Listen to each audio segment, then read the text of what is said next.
প্রায় 13.5 একর জায়গার উপর নির্মিত মুন্সিগঞ্জের শ্রীনগর ভাগ্যকুল বালাসুরে অবস্থিত জমিদার যদুনাথ রায়ের বাড়ি। এখানে রয়েছে দিঘি, নাট মন্দির ও দুর্গা মন্দির। দেখতে একই রকম দুটি আলিশান ভবন, কাচারি ঘর, ইংলিশ ক্লাব সহ বিভিন্ন নিদর্শন। একসময় বাড়িটি ডায়নামোর বিদ্যুতের আলোর ঝলকানিতে আলোকিত হতো, যা দেখে লেখক হুমায়ুন আজাদ বলেছিলেন, বিলের ধারে প্যারিস শহর।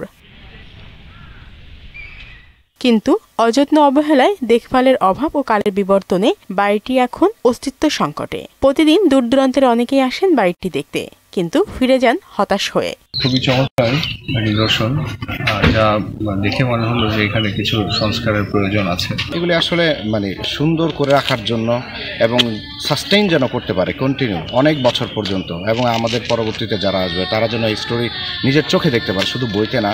সেজন্য আসলে টেক কেয়ার করা প্রয়োজন। আমার বিশ্বাস যে এটা অদূর ভবিষ্যতেই হয়তো সংস্কারের মাধ্যমে পুনরুজ্জীবিত হবে।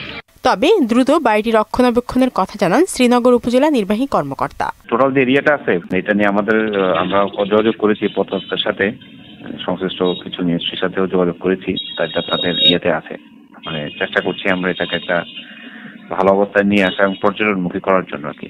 শুধু প্রতিশ্রুতি নয়, সংস্কারের মাধ্যমে জমিদার বাড়িটি দাঁড়িয়ে থাকবে মাথা উঁচু করে, এমন প্রত্যাশা এলাকাবাসীর।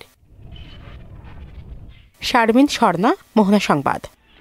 সুদবিহীন ব্যাংকিংয়ে আত্মশুদ্ধির পথ এনআরবিসি ব্যাংকের ইসলামিক ব্যাংকিং আল আমিন।